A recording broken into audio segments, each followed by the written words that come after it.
Subscribe करिए हमारे channel target UP TET CTET को और बेल आइकन को दबाइए। हेलो फ्रेंड्स, मैं रेनू स्वागत करती हूँ आप सभी भावी अध्यापक एवं अध्यापिकाओं का आपके अपनी channel target UP TET CTET में। दोस्तों, आज की इस क्लास में हम पढ़ने वाले हैं आपके डीएलएड फर्स्ट सेमेस्टर के संस्कृत विषय के मोस्ट इंपॉर्टेंट बहुविकल्पी क्वेश्चंस को। तो चलिए स्टार्ट करते हैं हम क्वेश्चन नंबर 1 से, और यहाँ पर इनको हम 2 पार्ट में पढ़ने वाले हैं। तो चलिए स्टार्ट करते हैं दोस्तों। सबसे पहले यहाँ पर हम पहले पार्ट के प्रश्नों को पढ़ेंगे। तो देखिए, यहाँ पर बहुविकल्पीय प्रश्नों में हम सबसे पहले पहला क्वेश्चन यहाँ पर देखेंगे, और ये सब आपके राजन सीरीज के प्रश्न है। पवन सीरीज के प्रश्नों को पहले ही पूरा कंप्लीट में पढ़ा चुकी हूँ। अब आप अपने 8 के 8 विषयों के सारे सब्जेक्ट के सारे बहुविकल्पीय, सारे के सारे अति लघुत्तरीय, राजन सीरीज, पवन सीरीज, सारे विषयों के आप अच्छे से सारे क्लासेस को देख सकते हैं। डिस्क्रिप्शन बॉक्स और कमेंट बॉक्स में लिंक मिल जाएगी। तो आप तैयारी बहुत ही अच्छे से करिए अपने फर्स्ट सेमेस्टर की। तो चलिए स्टार्ट करते हैं क्वेश्चन नंबर 1 से।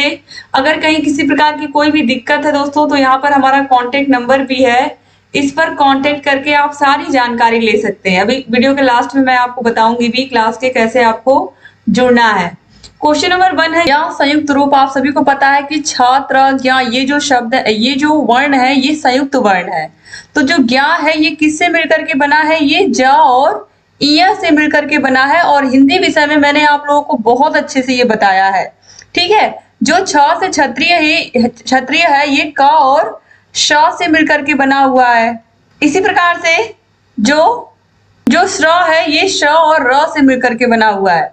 जो श्र है, श्र, ये श और र से मिलकर के बना हुआ है। जो त्र है, ये त और र से मिलकर के बना हुआ है। तो इस तरीके से यहाँ पर जो ज्ञा है, ये ज और इय से मिलकर के बना हुआ है। और यहाँ पर ऑप्शन नंबर अ बिल्कुल सही दिया हुआ है। आगे बढ़ते हैं क्वेश्चन नंबर 2 पर। प्रियंगु शब्द बोधक है चने का, चावल का, बाजरे का या तिल का? दोस्तों राइट आंसर हो जाएगा बाजरे का। प्रियंगु हम किसको कहते हैं? बाजरे को कहते हैं संस्कृत में। क्वेश्चन नंबर 3 पे आते हैं। नद्य शब्द रूप है द्वितीय विभक्ति एक वचन का, द्वितीय विभक्ति द्विवचन का, चतुर्थी विभक्ति एक वचन का या तृतीय विभक्ति एक वचन का? 2023 के एग्जाम में ये सभी प्रश्न आप देखिए पूछे हुए हैं। तो दोस्तों यहाँ पर आप देखिए, अगर हम नदी शब्द रूप को पढ़े तो नदी, नद्यो, नद्यः, नदी, नद्यो, नदी, नद्या, नदीभ्याम, नदीभिः, नद्यै, नदीभ्याम, नदीभ्यः। तो ये नद्य यहाँ पर है, तो ये है चतुर्थी विभक्ति एक वचन का रूप, यानी कि ऑप्शन स यहाँ पर सही हो जाएगा। तो एक बार नदी शब्द रूप को मैं फिर से पढ़ती हूँ दोस्तों। नदी, नद्यो, नद्यः, नदीम, नद्यो, नदी, नद्या, नदीभ्याम, नदीभिः, नद्ये, नदीभ्याम, नदीभ्यः। यही है चतुर्थी विभक्ति। तो याद रखिएगा, नदी शब्द रूप आप जरूर याद रखिएगा। पिता शब्द रूप याद रखिएगा, ये भी एग्जाम में बहुत पूछता है। क्वेश्चन नंबर 4 है। पठामी धातु रूप है गम धातु का, पठ धातु का। तो पठति, पठता, पठन्ति, पठसि, पठता, पठत, पठामी, पठावा, पठामा। तो ये है पठ धातु का। तो ऑप्शन ब यहाँ पर राइट आंसर हो जाएगा। पठ धातु उत्तम पुरुष एक वचन का रूप है। क्वेश्चन नंबर 5 पे आते हैं। इसमें से कौन सा वाक्य अशुद्ध है? सह पठामी, मोहना गच्छति, महया फलम अनया या मम सह रामेशा गच्छति? दोस्तों यहाँ पर होगा अहम पठामी। इसको आप सही कर लीजिए। यहाँ पर अहम होगा, अहम पठामी, ठीक है। यहाँ पर गलत दे दिया है, तो अहम इस तरीके से, अहम पठामी, ठीक है। तो ये भी सही है। ये आपके पवन सीरीज में सही दिया हुआ है। ये शुद्ध वाक्य है, ऑप्शन अ। ऑप्शन ब भी सही है, मोहना गच्छति। और यहाँ पर आप देखिए, जो ऑप्शन द है, यहाँ पर मया होना चाहिए था। मेरे साथ के लिए मया प्रयोग होता, मया सह रमेश गच्छति, यानी कि मेरे साथ रमेश भी जाता है, ठीक है। और महया फलम अनया, ये गलत है।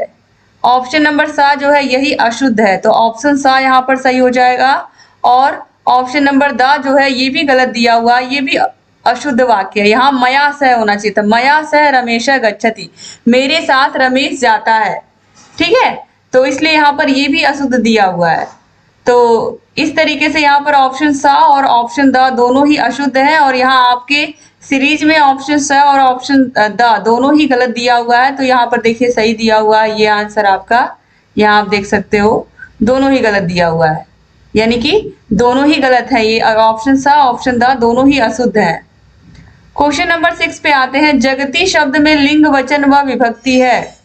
स्त्रीलिंग एक वचन प्रथमा, स्त्रीलिंग बहुवचन प्रथमा, पुल्लिंग एक वचन प्रथमा या नपुंसक लिंग द्विवचन प्रथमा। तो जो जगती शब्द है ये सबसे पहले तो नपुंसक लिंग का शब्द है और ये द्विवचन प्रथमा विभक्ति में है। ऑप्शन द यहाँ पर राइट आंसर हो जाएगा।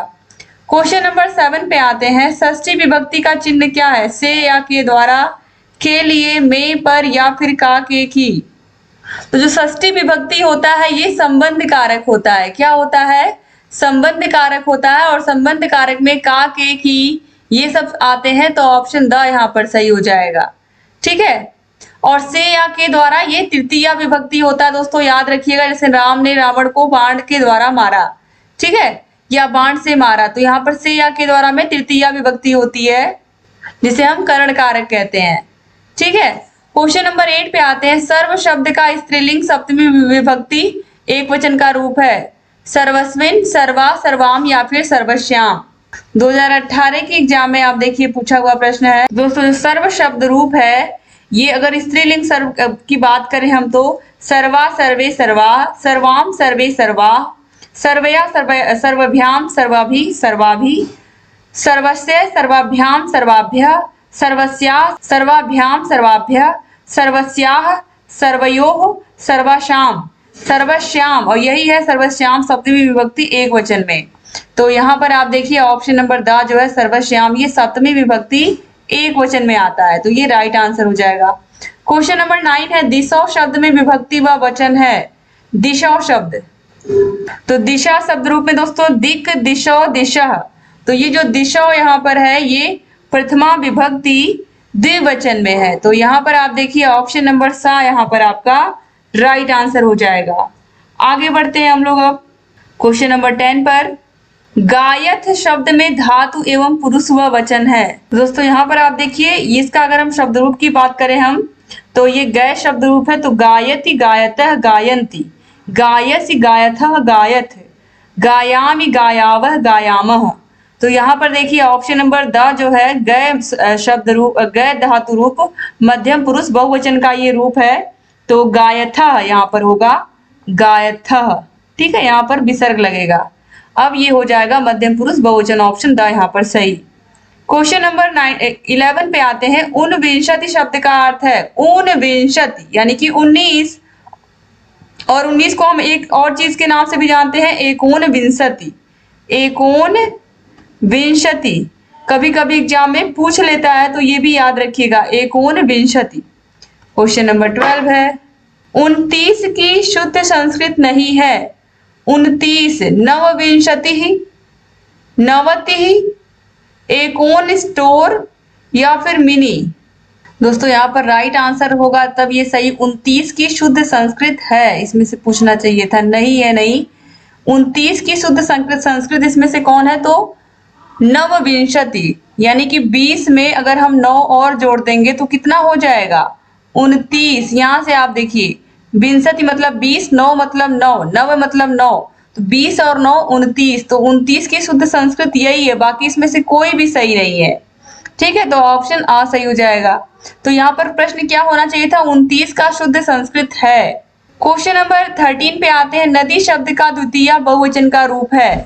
तो नदी शब्द का द्वितीय बहुवचन का रूप है नदी शब्द का। तो नदी, नद्यो, नद्यः, नदीम, नद्यो, नदी। तो यहाँ पर ऑप्शन आ जो है नदी, ये बिल्कुल राइट आंसर हो जाएगा, द्वितीय विभक्ति बहुवचन। क्वेश्चन नंबर 14 है। स्त्रिया किस विभक्ति का रूप है? प्रथमा, तृतीया, चतुर्थी या फिर पंचमी। तो दोस्तों राइट आंसर यहाँ पर हो जाएगा ऑप्शन नंबर ब, तृतीय विभक्ति का स्त्रिया। आगे बढ़ते हैं क्वेश्चन नंबर 15 पर। पौर्वशाला का विग्रह है। पूर्वशाला यस्य, पूर्वशालाम यस्य, पूर्वश्याम शालायाम भवः या पूर्वशालास्म। तो दोस्तों राइट आंसर यहाँ पर हो जाएगा ऑप्शन नंबर सा, पूर्वश्याम शालायाम भवः। क्वेश्चन नंबर 16 है। नम धातु विधिलिंग पर इसमें पद मध्यम पुरुष एक वचन है। नमेयु, नमेमाम, नमेह या फिर नमेतम। तो दोस्तों यहाँ पर आप देखिए मध्यम पुरुष एक वचन में हमें देखना है और विधिलिंग लकार में। तो नमेत, नमेताम, नमेयु, नमेह, नमेताम, नमेतम, नमेत, नमेयम, नमेव, नमेम। तो नमे यहाँ पर ये जो है यही है मध्यम पुरुष एक वचन में। ऑप्शन नंबर सा यहाँ पर राइट आंसर हो जाएगा। क्वेश्चन नंबर 17 पे आते हैं। पठ धातु लोट लकार उत्तम पुरुष एक वचन का रूप है। तो पठ धातु लोट लकार में होता है दोस्तों पठतु पठताम पठन्तु पठ पठतम पठत पठानी पठाओ पठाम। तो उत्तम पुरुष एक वचन में होगा पठानी। यहाँ पर ऑप्शन सा जो है ये राइट आंसर हो जाएगा, उत्तम पुरुष एक वचन। क्वेश्चन नंबर 18 है समास किए गए पदों को कहते हैं समास, समस्त पद, विग्रह या फिर निग्रह। तो समास किए गए समस्त पद को हम कहते हैं समास किए गए पदों को हम क्या कहते हैं? तो इन्हें हम कहते हैं समस्त पद। ऑप्शन ब सही हो जाएगा। क्वेश्चन नंबर 19 है अधिहरि में समास है तत्पुरुष समास, बहुब्रीहि समास, द्वंद्व समास या अव्ययी भाव समास। 2018 के पेपर में पूछा हुआ प्रश्न है। तो दोस्तों राइट आंसर हो जाएगा अव्ययी भाव समास। क्वेश्चन नंबर 20 पे आते हैं। पद्य पाठ हेतु संस्कृत में निम्नांकित तत्वों पर ध्यान देना चाहिए। उचित आरोह एवं अवरोह का, उचित स्वर एवं स्पष्टता का, शुद्ध उच्चारण का या फिर उपयुक्त सभी का। तो पद्य पाठ करते समय या कुछ पढ़ाते समय, बच्चों को कहानी पढ़ाते समय संस्कृत में सारी चीजों का ध्यान रखना चाहिए। उच्चारण भी सही होना चाहिए, सही प्रकार से आप शब्दों को पढ़ रहे हैं कि नहीं, वाक्यों को पढ़ने के बाद थोड़ा सा रुक रहे हैं कि नहीं, ये सभी चीजें मायने रखती हैं। तो ऑप्शन द उपयुक्त सभी राइट आंसर हो जाएगा। क्वेश्चन नंबर 21 है विसंज्ञ शब्द का क्या अर्थ है? चेतना युक्त, अच्छी संगति, चेतनाहीन या फिर स्वास्थ्य। तो विसंज्ञ का जो मतलब होता है दोस्तों वो होता है चेतनाहीन। ऑप्शन सा सही हो जाएगा। क्वेश्चन नंबर 22 पे आते हैं। धेनवा शब्द में लिंग वचन व विभक्ति है। तो ये धेनु शब्द रूप है। तो दोस्तों देखिए धेनु धेनु धेनवः धेनुम धेनु धेनु धेनवा धेनुभ्याम धेनुभि। तो धेनवा यहाँ पर है स्त्रीलिंग एक वचन तृतीया विभक्ति, तृतीया विभक्ति एक वचन में है। ऑप्शन ब यहाँ पर राइट आंसर हो जाएगा। और धेनु का मतलब भी गाय होता है, आपको पता ही। क्वेश्चन नंबर 23 है राज्ञ शब्द में प्रयुक्त वचन। राज्ञ मतलब राजा। तो राजा तो एक ही होता है, एक ही।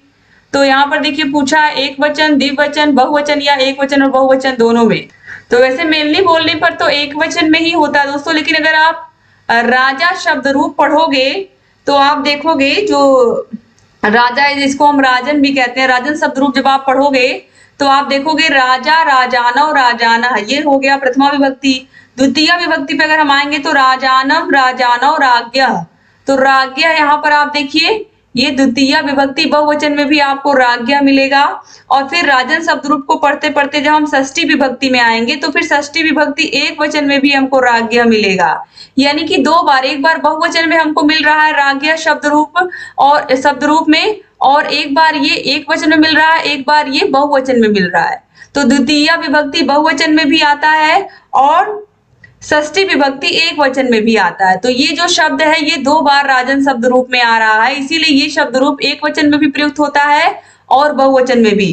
तो राजन शब्द रूप अगर आपको याद होगा तो आपको पता चल जाएगा कि ये एक वचन में भी प्रयोग हुआ है ये शब्द, और बहुवचन में भी प्रयोग हुआ है। राज्ञ शब्द रूप यहाँ पर लिखा हुआ है, ठीक है। इसका अर्थ नहीं हमें निकालना है, अर्थ निकालेंगे तो राजा तो सिर्फ एक ही होगा, लेकिन यहाँ पर शब्द रूप पूछा है। तो राजा, राजाना, राजाना, राजानाम, राजाना, राज्ञ, राज्ञ, राज्ञभ्याम, राभिभि, राजभी। तो इस तरीके से यहाँ पर आपको पूरा याद होना चाहिए, तभी आप समझ पाओगे। क्वेश्चन नंबर 24 है स्वास्थ्य शब्द में धातु पुरुष व वचन है। तो जो स्वास्थ्य शब्द है दोस्तों इसमें स्था धातु है। पुरुष अगर पूछे तो यहाँ पर ये मध्यम पुरुष है, और वचन की अगर हम बात करें तो वचन इसमें है बहुवचन। तो इस तरीके से यहाँ पर ऑप्शन सा जो है ये राइट आंसर हो जाएगा, स्था मध्यम, मध्यम पुरुष बहुवचन। क्वेश्चन नंबर 25 है अनृत्यन शब्द में पुरुष और वचन है। तो दोस्तों राइट आंसर यहाँ पर हो जाएगा ऑप्शन नंबर ब, प्रथम पुरुष बहुवचन में प्रयुक्त होता है अनृत्यन, ठीक है। आगे बढ़ते हैं अब हम लोग। क्वेश्चन नंबर 26 है ते स्वः आगमिष्यन्ति वाक्य का हिंदी में अर्थ होगा, ठीक है। तो ते मतलब वे सब, स्व मतलब आने वाला कल, और आगमिष्यन्ति का मतलब होगा दोस्तों आएंगे। तो यहाँ पर हो जाएगा वे सब कल आएंगे। ऑप्शन द यहाँ पर राइट आंसर हो जाएगा। क्वेश्चन नंबर 27 है तस्याह शब्द में लिंग वचन व विभक्ति है। तो जो तस्याह शब्द है दोस्तों ये स्त्रीलिंग शब्द है और ये पंचमी विभक्ति बहुवचन में आता है, तस्याः शब्द। तो ऑप्शन द सही हो जाएगा। क्वेश्चन नंबर 28 पे आते हैं। भाववाचक संज्ञा का उदाहरण इसमें से कौन सा नहीं है? मधुरता, निर्धनता, सुंदरता या भ्राता। तो भ्राता का मतलब भाई होता है और भाई जो है ये प्रॉपर नाउन में आएगा, व्यक्तिवाचक संज्ञा में आएगा, ना कि भाववाचक संज्ञा में। सुंदरता, मधुरता, निर्धनता ये सब भाव हैं, फीलिंग्स हैं, तो ये सब संज्ञा के उदाहरण हैं। तो कौन सा नहीं है? भ्राता। ऑप्शन द सही जाएगा। क्वेश्चन नंबर 29, लट लकार मध्यम पुरुष बहुवचन का उदाहरण है। तो अगर हम गच्छ शब्द रूप पढ़ें या गच्छ शब्द रूप गम शब्द रूप पढ़ें या गच्छ धातु पढ़ें अगर हम, तो गच्छ धातु में देखिए गच्छति, गच्छता, गच्छन्ति, गच्छसि, गच्छतः, गच्छत। तो जो गच्छत है ये मध्यम पुरुष बहुवचन में आता है और गच्छत यहाँ पर खाली दिया हुआ है और मध्यम पुरुष बहुवचन ही यहाँ पर पूछा है, तो ऑप्शन ब ही सही है। यूयम कुत्र गच्छत, ठीक है, यानी कि तुम सब कहाँ जाते हो जाएगा। क्वेश्चन नंबर 30 पे आते हैं। उपसर्ग धातु के साथ आता है, पहले पीछे नहीं लगता है या आगे पीछे दोनों तरफ। जो उपसर्ग होता है वो आगे लगता है और जो प्रत्यय होता है वो पीछे लगता है। मैंने आप लोगों को बार बार बताया है, तो ऑप्शन पहले ये राइट आंसर हो जाएगा। क्वेश्चन नंबर 31 है। श्रमेण बिना विद्या न भवति का सरल हिंदी वाक्य है। तो श्रम के बिना विद्या नहीं होती है, तो यहाँ पर दोस्तों राइट आंसर हो जाएगा।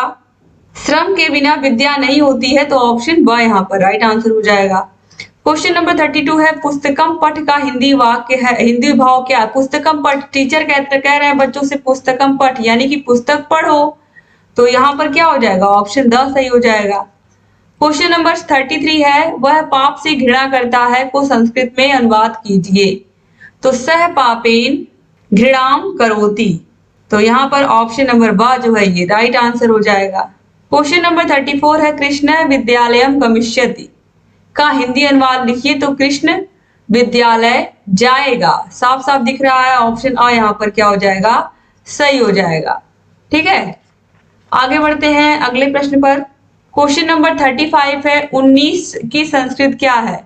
तो 19 को हम एकोनविंशति कहते हैं या नवविंशति भी कहते हैं, तो ऑप्शन स यहाँ पर सही हो जाएगा। क्वेश्चन नंबर 36 है। त्रयोदशम का क्या अर्थ है? 11, 12, 14 या फिर 13। तो त्रयोदशम, दशम मतलब 10, त्रय मतलब 3, तो 10 और 3 मतलब कितना हो जाएगा? 13। तो ऑप्शन द यहाँ पर राइट आंसर हो जाएगा। क्वेश्चन नंबर 37 है। अंगुष्ठा शब्द का अर्थ है अंगुली, अंगूठा, अंतड़ी या अंगूर, तो अंगुष्ठा मतलब अंगूठा, ऑप्शन ब सही हो जाएगा। क्वेश्चन नंबर 38 पे आते हैं। संस्कृत विषय वस्तु के मूल्यांकन हेतु प्रश्नों की अधिकतम उपलब्धता होती है निबंधात्मक प्रश्नों में, लघु उत्तीर्ण प्रश्नों में, वस्तुनिष्ठ प्रश्नों में या इनमें से कोई नहीं। तो राइट आंसर हो जाएगा वस्तुनिष्ठ प्रश्नों में। क्वेश्चन नंबर 39 है। संस्कृत शिक्षण को श्रव्य दृश्य सामग्री द्वारा रुचिकर बनाना सिद्धांत है किसका? स्वाभाविकता का, रोचकता का, अभ्यास का या सक्रियता का। तो ये किस प्रकार का सिद्धांत है जिसमें हम श्रव्य दृश्य सामग्री का प्रयोग करके या सहायक शिक्षण सामग्री का प्रयोग करके बच्चों की पढ़ाई को रुचिकर बनाते हैं? तो ये कौन सा सिद्धांत है? राइट आंसर दोस्तों यहाँ पर हो जाएगा रोचकता का सिद्धांत। क्वेश्चन नंबर 40 पे आते हैं। एकादश का हिंदी अर्थ है। तो एकादश को हम 11 कहते हैं। दोस्तों हम लोग के विद्यालय में या हम लोग जिस स्कूल में पढ़े हैं वहां पर ऐसे लिखा रहता था कक्षा के सामने। जब हम लोगों ने हाई स्कूल की परीक्षा दी, यानी कि हाई स्कूल की जो कक्षा थी उसमें दशम लिखा होता था। जब हम लोग 11वीं कक्षा में गए तो वहां पर कक्षा के ऊपर एकादश लिखा होता था, संस्कृत में ही लिखा होता था।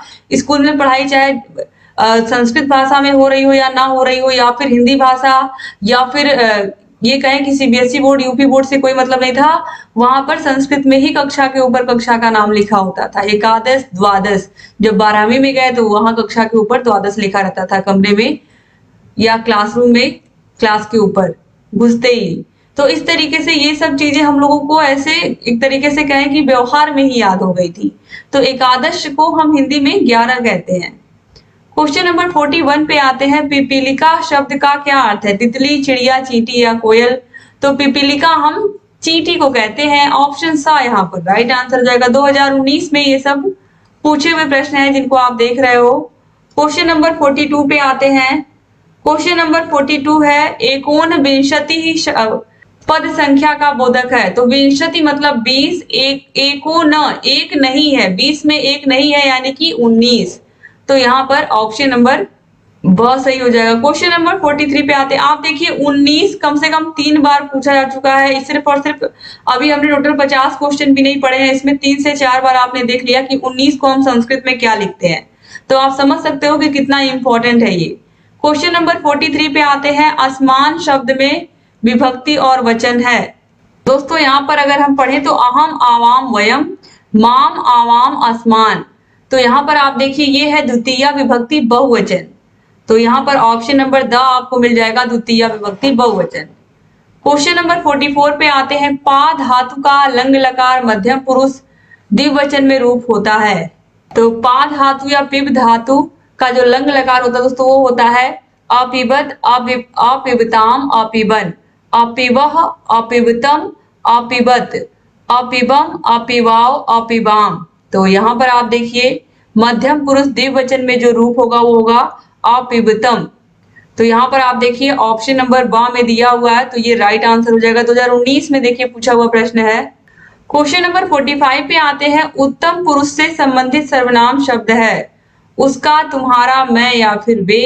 तो उत्तम पुरुष में मैं आता है, तो यहाँ पर साफ साफ दिख रहा है, ऑप्शन सा सही हो जाएगा। 2018 में पूछा हुआ प्रश्न है। क्वेश्चन नंबर 46 पावकः का संधि विच्छेद है। पा धन अका, पो धन अका, पौ धन अका या फिर पाव धन अका। तो जो पाव का शब्द रूप है दोस्तों ये हो जाएगा, तो दोस्तों ये होगा पौ धन अका। ऑप्शन सा यहाँ पर सही होगा, ठीक है। यहाँ पर ऑप्शन द दिया है सही, ये गलत है। पौ धन अका पाव का हो जाएगा। क्वेश्चन नंबर 47 पे आते हैं। 2022 में पूछा हुआ प्रश्न है।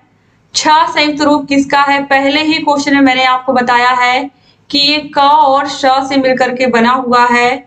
तो यहाँ पर आप देखिए यहाँ पर ऑप्शन आ में भी दिया है, ऑप्शन द में भी दिया है, ठीक है। दोनों में ही आंसर सही दिया हुआ है। तो इस तरीके से ऑप्शन आ और ऑप्शन द दोनों ही यहाँ पर क्या हो जाएंगे, सही हो जाएंगे, ठीक है। तो चाहे आप ऑप्शन आ को सही लगाइए, चाहे आप ऑप्शन द को सही लगाइए, पहले ही शब्द में आपको कहीं कहीं हलन देखने को मिलता है। तो यहाँ पर ऑप्शन आ और ऑप्शन द दोनों ही, या फिर सिर्फ आप इस तरीके से भी लिख सकते हो, केवल इस तरीके से क और शाह से मिलकर के बना है, केवल शाह के नीचे भी आप हलंत लगा सकते हो, ठीक है। तो यहाँ पर ऑप्शन आ और ऑप्शन द दोनों ही सही हो गया। आगे बढ़ते हैं क्वेश्चन नंबर 48 पर। द्वादश शब्द बोधक है। एकादश के बाद क्या आता है, द्वादश। द्वादश मतलब एकादश मतलब 11, तो द्वादश मतलब क्या जाएगा 12। ऑप्शन ब सही हो जाएगा।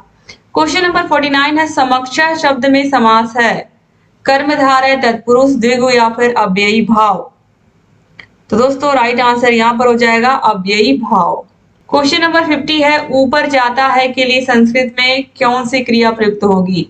निर्गच्छति, उदगच्छति, अवगच्छति या फिर प्रतिगच्छति। दोस्तों राइट आंसर यहाँ पर हो जाएगा उदगच्छति, ऑप्शन स सही हो जाएगा। सो फ्रेंड्स इस तरीके से आपने पूरा का पूरा पहला पार्ट यहाँ पर कंप्लीटली देख लिया। अब आगे की क्लास में हम सेकंड पार्ट को भी देख लेंगे। सारे के सारे विषयों के आपके फर्स्ट सेमेस्टर में पवन सीरीज के सारे प्रश्न, राजन सीरीज के सारे प्रश्नों को खत्म कर दिया पढ़ा करके। अगर आपको ये पूरी की पूरी पीडीएफ चाहिए 8 के 8 विषयों की राजन सीरीज, पवन सीरीज की, तो यहाँ पर कॉन्टेक्ट नंबर दिया हुआ है। सारे विषयों के नोट्स, सारे विषयों की क्लासेस, सारे विषयों की मास्टर क्लासेस, सारे विषयों के चैप्टर वाइज टेस्ट, सारे विषयों की सीरीज, सारे विषयों की आपको ओवरऑल सारी चीजें यहाँ पर मिल जाएंगी। तो आप देखते रहिए, जहाँ कहीं कोई भी डाउट है हमसे पूछते रहिए। एक बार फिर से आप सभी भाई बहनों का बहुत बहुत शुक्रिया। चैनल से बने रहिए, सारे क्लासेस को देखते रहिए और आपके लिए क्लासेस लेकर के आती रहूंगी मैं, और जो आपकी तैयारी है उसको बेहतर कराने की पूरी कोशिश करूंगी दोस्तों। तो चैनल से बने रहिए, क्लासेस को देखते रहिए। Thank you so much class को पूरा देखने के लिए। डिस्क्रिप्शन बॉक्स और कमेंट बॉक्स में आपको लिंक मिल जाएगी। अगर चैनल को सब्सक्राइब नहीं किया अभी तक तो प्लीज सब्सक्राइब भी कर दीजिए, और जहाँ कहीं कोई भी डाउट है हमसे पूछते रहिए दोस्तों। चैनल से बने रहिए। जय